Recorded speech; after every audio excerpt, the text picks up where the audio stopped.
So that's kind of what you think about when the instructor's talking about a deadlift versus a squat. All right. One thing also is important how you pick up your kettlebell. So kettlebell, you want to make sure that you basically every time squat to get your kettlebell and then stand up using the glute and your quads to come up. Because if you hunch forward, you could get some serious injury, right? So you want to make sure you use that lower half to pick up your bell, even when you're just taking it for your first move. You can change the grip of the kettlebell. So this is the top of the horn, right at the top. You can take it to the center, where I always test myself. I'm like, is that east to west? Yeah, never eat shredded beef. So east to west, or you can bottoms up your bell, where you would take your fingertips and hold it like so. So a lot of moves, even like a lunge, it kind of depends on how you feel. You could change it like this, or hold it bottoms up. It's really about changing the grip that feels right for you. Yeah? Okay. But otherwise, deadlifts and goblet squats, a lot of those usually are top of the horn. Oh yeah, and then usually just make sure that you press all the way into your four corners of your foot as you do something like a squat, or as you do something like pick up your bell. Just really emphasizing on using that lower half to give you support. Again, I've said shoulders back and down. It's really about good. I saw that. Even take a moment. Sometimes it's like, I say that to myself all the time. I'm like, why do I feel so tense? Oh, that's why, right? So it's just important to think about that. Okay. So then I thought we could talk through some of the moves. Does anyone have questions so far about kettlebells? So you'll see, obviously, on our pod, we have, I think 25 is the highest. I don't think we should go higher than 25 right now. So let's stick to what we've got. But pick up a weight that you think feels good. I mean, obviously this is different than a dumbbell, right? Because all the weight is really just below the horn. So maybe something you think you like might not work. That's okay. So I thought we could start with the deadlift. So that is where you would find that hinge. So for a deadlift, you have the top of the horns as your grip. Your toes would be pointing forward. Just like the good mornings, you hinge. Use the weight as resistance here. Weight in all four corners of your feet as you lower. And then as you lift, focus on pressing the weight into your heels. So booty back, figure 7. As you come up and rise, you should feel the weight into your heels and squeeze your glute at the very top. Yeah. Yeah, beautiful. So you want that soft bend in the knee for this move. And chest and chin stay up. Yeah, that looks really good. Yeah, so make sure that you take that moment to roll your shoulders and focus on squeezing the blades together. That will help make sure that you've got that nice elongated spine.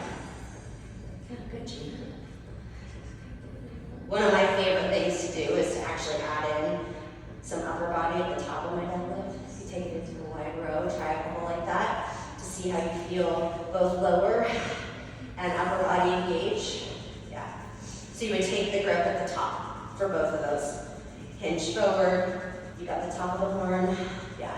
Chest is proud, and the weight would stay close to your body all the time as you bring it up to upper row. Yeah. Good. So then I thought we could go over what a squat is, just so we could feel the immediate difference, right? Goblet squat. I personally feel tension in my back for some reason when I hold the top of the horns. So for a goblet squat, I'll show you. You would push your chest up, chin up, squeeze your glute.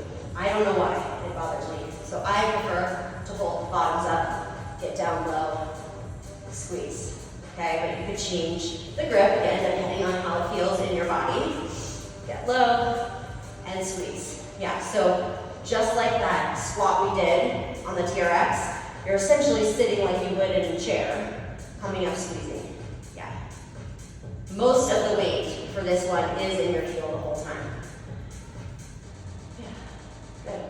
I personally, as a goal, I'm like, how can I get my elbows and my knees to touch?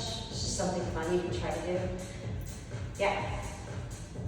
You guys want to hold that low? Get low. Yeah, hold it, pulse it, pulse it, nice, pulse it.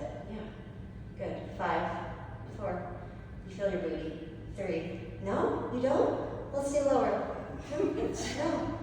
We got 5 more counts, hold it. For 4, for 3, thank you, Hannah. 2. All right, shake it out. Okay, good.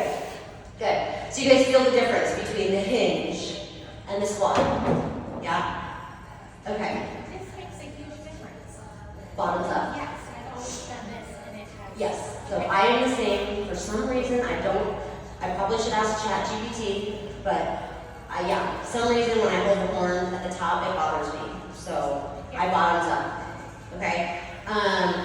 The swing. So yeah, so the swing, I think it's good. This is probably the only move that I would say go heavier, because usually we do what is called the Russian swing in this room, which is where the bell does not go higher than shoulder height, and that's intentional. Now, if you feel you're going too high, it's probably because you need something a little heavier. But that's really the only time I would tell you to go heavy. I would say start light, get the form right, and then see how it feels when you go heavier, okay? I always say the swing, you start with a triangle, so the bell is at the top, toes will be pointing forward. To get the bell this time, I told you before we squat, you actually hinge to grab it for the swing. So you would hinge, maintain that athletic stance. I press all weight into my 4 corners of my feet, and I grab the top of the horn, okay? I like to bring the bell just slightly towards me, okay? So that I feel like I'm firm in my lower body. Then you bring the bell high above your inner thighs. And again, the Russian has it no higher than shoulder height. Think of the swing as less about upper body, more about the lower body. So all the power is coming from your glutes, your core, your quads. Yeah? So, do you guys want to try it with me? So grab a weight that you feel comfortable with to start. You're going to find that triangle shape, so your toes will be pointing forward. Take a moment to find your hinge first. As you hinge, push the weight into all 4 corners of your feet. Just feel that. Feel it also fire up your lower half. Grab the top of the horn. Swing the bell back. As you come forward, yeah, see? That bell is probably a little too light. So you want to make sure for the Russian swing, okay, it's no higher than shoulder height. As you are driving the bell, you're exhaling, okay? Hips are coming forward just slightly, yeah. So you get that soft bend as you basically are squatting, exhale, hips drive forward, arms come up, yeah. Good. How's that feel? Good? Now, the swing is not for everybody, okay? When I teach a swing, I always offer a deadlift as an option because it's always a good replacement. So if you notice that you just don't like the swing, that's okay, it's not for everybody. You could maybe deadlift instead, okay? Sound good?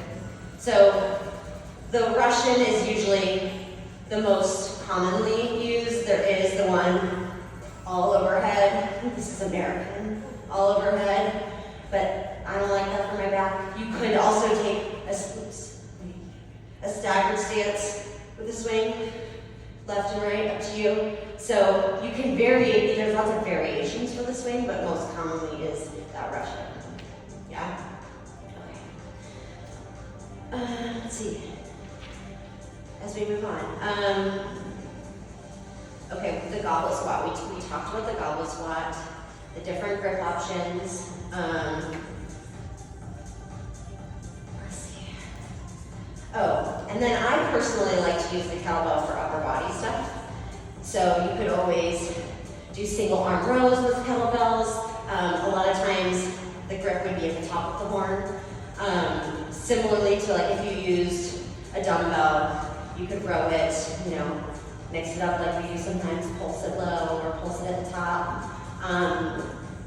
Bicep curls you could do with the kettlebell, same with triceps.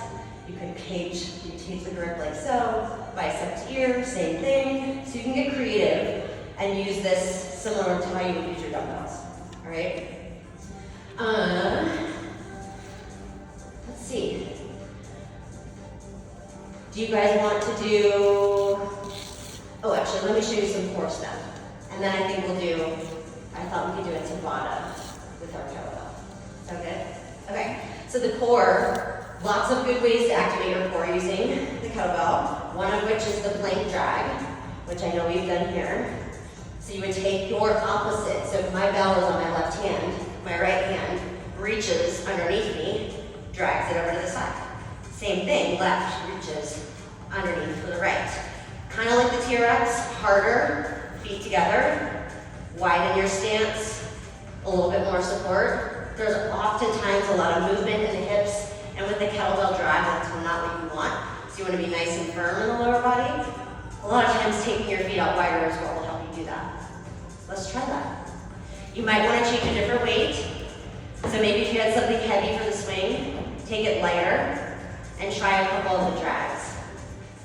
So yeah, exactly. You already changed, you already knew. Yeah, so you're taking that opposite hand and reaching for the bell. Yeah, there you go. Now. Oh, nice. Yeah, good. When there's a lot of movement in the hips, just widen your stances. Also, you can take this from your knees and try it. Same thing, yeah. Yes, exactly. Good. Nice work. All right. And you guys have done the Russian twist plenty of times. That would be the grip where you would take it east to west and rotate side to side. You always can mix it up, make it your own, adding in extra movements. You all know the Russian twist, feet higher, off the ground rather, harder. Why don't we try a couple with that kettlebell? Yeah, so take that grip. Yes, I love it. Add in an overhead press. You can start with your heels on the ground. Take a few moments to see how that feels. Yeah, you could have a bottom left if you'd like. And then follow the bell, follow the gaze, left and right. So really feeling those, obliques fire up. Good. Do 4 more. Nice work, you guys. And then I thought we could also do one quick kettlebell with a burpee with the kettlebell. It's one of my favorite things to do. We all love burpees, right? Yeah, that's what I thought. Because this move, when you add in a dumbbell or a kettlebell, you actually get a deadlift at the bottom and the top of your burpee. Okay, so you can all try this together, but you would burpee, you would hopper step, you grab the top of your horn, come up, squeeze your glute. Hinge forward, land your bell, hopper step, same thing. You guys want to try a couple? You do. Okay, so pick up any sort of weight, maybe whatever you did for that first round of the deadlifts, because you will do the deadlift, right at the top. Love it, hopper step the burpee out. Yeah. Grab the top of the horn, come up, squeeze your glute, find your deadlift, hinge again to land your bell, hopper step into your plank. Yeah. Good. Breathe. How does that feel? Good? Okay. All right. So, any other questions? We've got a couple more minutes. If you guys wanted to ask away, we could even go back to the TRX if you want, just tell me. I was thinking that we could do a quick Tabata to finish so that we could incorporate some of the kettlebell and the TRX moves that we just did. So Tabata is gonna be we'll do 20 seconds of work, 10 seconds of rest. We'll start with the TRX. Apologies because I had you short now. We're gonna take it back to mid-length, but it's good practice. It's good practice. So go back to mid-length, please. So we'll do a TRX move, and then we'll do a kettlebell move, okay? So the TRX move, we are gonna take it into, we haven't done this move before, so I'm gonna show you the bicep curl. Lisa inspired me. I was gonna do a row, we'll curl it. Okay, so you're gonna find that tall standing plank for your bicep curl, checking the hips, checking the shoulders, looking at the top of your anchor. You bring your fingertips towards the crown of your head, or towards the outside of your forehead, and then exhale, release. So bicep curl just as you would, half curl, just as you would with the dumbbells, but using the strap.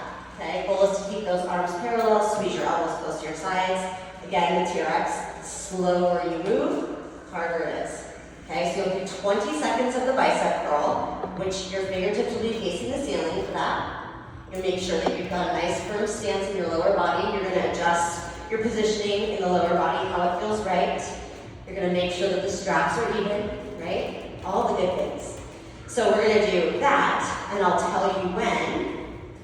We will then do another move we haven't done, just so we can combine the deadlift with the squat, okay? So what we're gonna do for the next 20 seconds will be a deadlift catch, where you actually change your grip from the top, catch the bell left to right, and then you add in a squat low. Change your grip again.